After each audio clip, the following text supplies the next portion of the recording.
Durante a quaresma do ano de 1972, uma vila rural muito religiosa recebeu uma visita que nunca desejariam. E depois disso o lugar ficou amaldiçoado. Por causa disso, durante todas as quaresmas dos anos seguintes, os moradores são atormentados por espíritos, por entidades e por criaturas. E a única proteção contra tudo isso são suas orações. Isso dura até os dias de hoje e eles sabem que a qualquer momento o mal pode voltar e com ainda mais força. Por isso a vila é chamada por eles de a cidade da quaresma eterna. Mas antes que você esqueça, já deixa aí seu like que ajuda muito a gente. Ring around the rosy. Boa noite, eu sou a doutora Plague, abrindo as portas do sanatório. Sejam muito bem-vindos às noites da quaresma.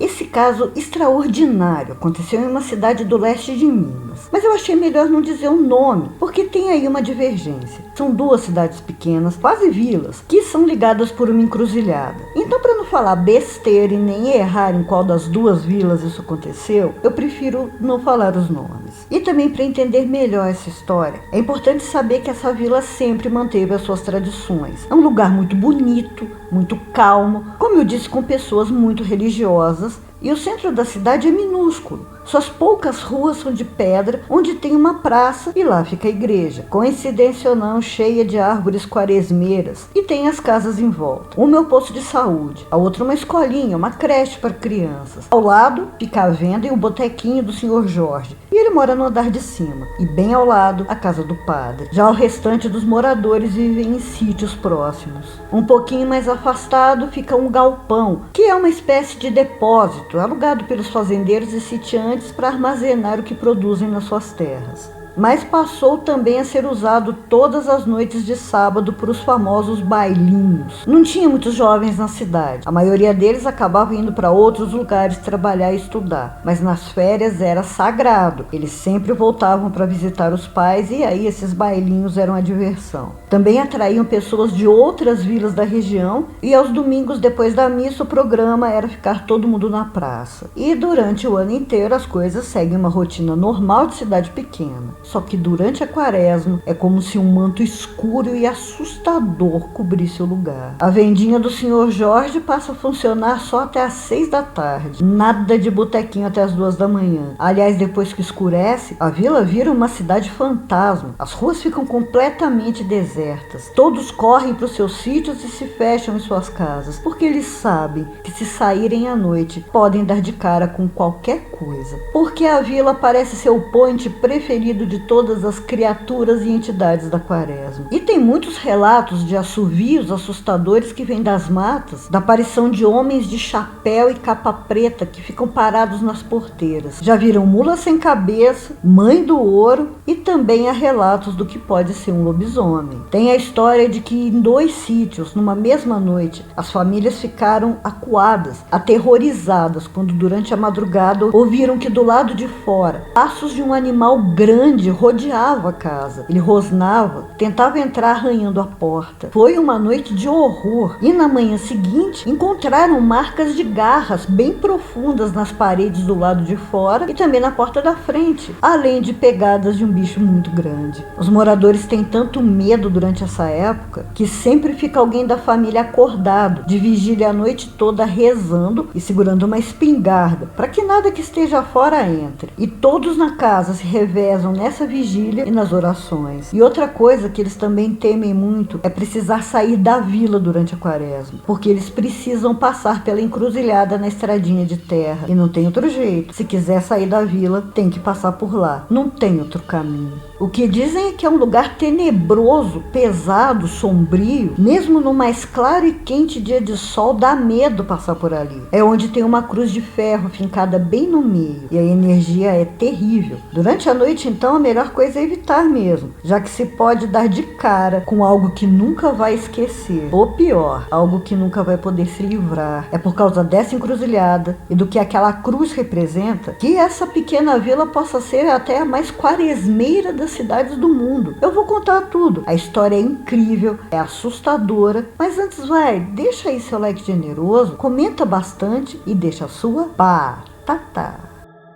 A cruz que foi colocada nessa encruzilhada, ao contrário do que muita gente pode pensar, não é uma homenagem a alguém que tenha morrido ali, mas sim está lá para proteger a vila do mal que ronda toda aquela região. Vale a pena explicar que durante a quaresma, os terreiros de Umbanda suspendem as sessões e os trabalhos, porque todo mundo sabe, é uma época em que os portais se abrem, deixando espíritos, entidades, sabe-se lá mais o que, livres para circular entre os vivos. E eu confesso que eu não sei se na Quimbanda e no Candomblé também assim, eu sei que na Umbanda é. Justamente por isso, é muito difícil encontrar trabalhos arriados nas encruzilhadas. Mas naquela, é justamente na quaresma, todas as manhãs são encontrados esses trabalhos montados, inclusive com sangue. E tem uma razão para isso. É que ali acabou se tornando um ponto de encontro. O que se sabe é que se nas madrugadas de quinta para sexta-feira da quaresma, alguém for até lá e esperar por alguns minutos, vai se encontrar com alguém e faria um acordo, pedindo o que queria e combinando o preço do serviço. Eu acho que vocês já entenderam do que se trata, né? Então, há quem diga que esse alguém é uma entidade muito forte, mas outros acreditam que seja o próprio diabo mesmo. E talvez ele esteja mesmo lá. Em 1972, o padre da época, um senhor descrito pelos mais velhos como muito bondoso, querido e respeitado na vila, acompanhou o caso de uma menina indígena de cerca de 12 anos que chegou para morar com a família. E ele viu uma menina tímida, doce, mudar completamente. Ela começou dizendo que via e que ouvia coisas, tinha muitos pesadelos e com isso foi ficando amedrontada. Depois passou a ficar irritada, muito agressiva, até que caiu de cama com uma doença misteriosa. Sua agressividade só aumentava e ninguém conseguia descobrir o que estava acontecendo. A família chegou a chamar o pajé da sua tribo, que tentou de tudo, mas como só via a coisa piorando, disse que só podia ser alguma coisa espiritual. Em uma conversa com o padre, os dois chegaram à conclusão de que, já que a medicina não estava dando certo, não faria mal nenhum tentarem uma intervenção espiritual. Mas era quaresma, e o padre sabia que isso dobraria o risco de fazer alguma coisa daquele tipo. Ao mesmo tempo, sabiam também que a piora da menina era visível e cada vez mais rápida. Não teriam muito tempo. E decidiram arriscar. Combinaram que iriam fazer um ritual em conjunto. Como o padre não era um exorcista, usaria o que conhecia sobre o assunto e tinha que contar com a ajuda do pajé.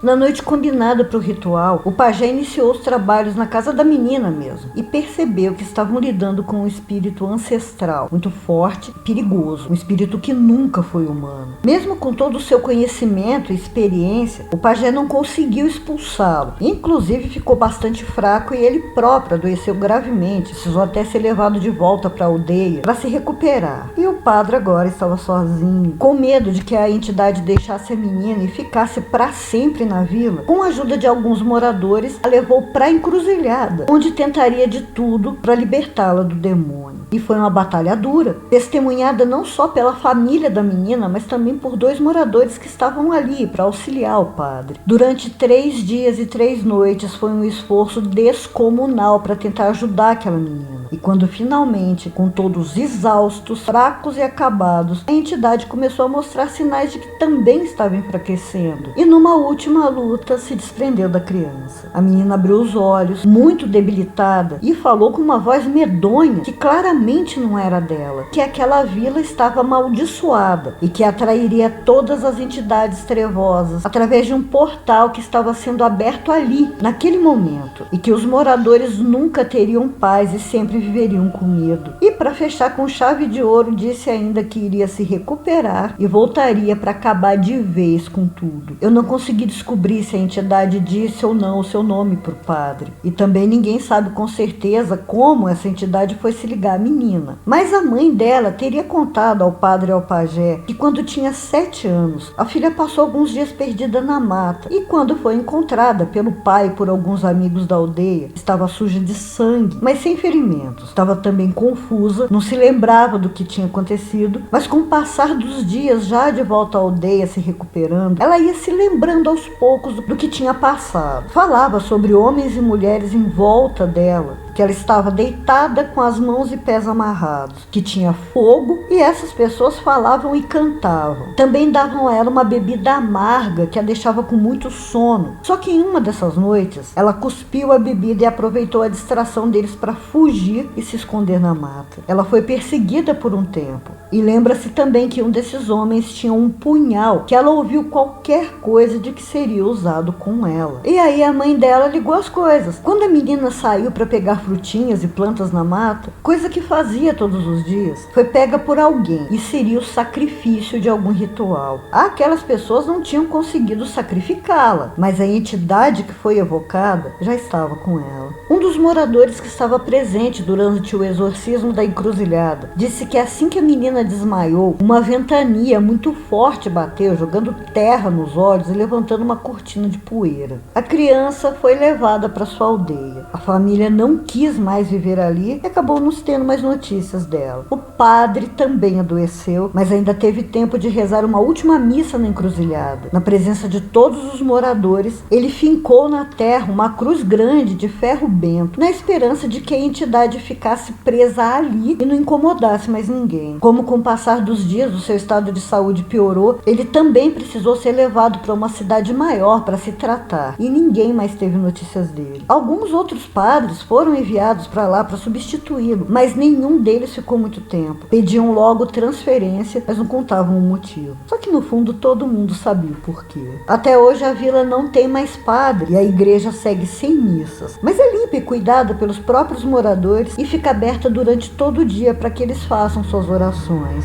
Quando alguém pergunta se a maldição pegou, todos dizem que sim, porque é uma cidade sem padre, sem proteção, na constante ameaça da volta do diabo. É a cidade da quaresma eterna.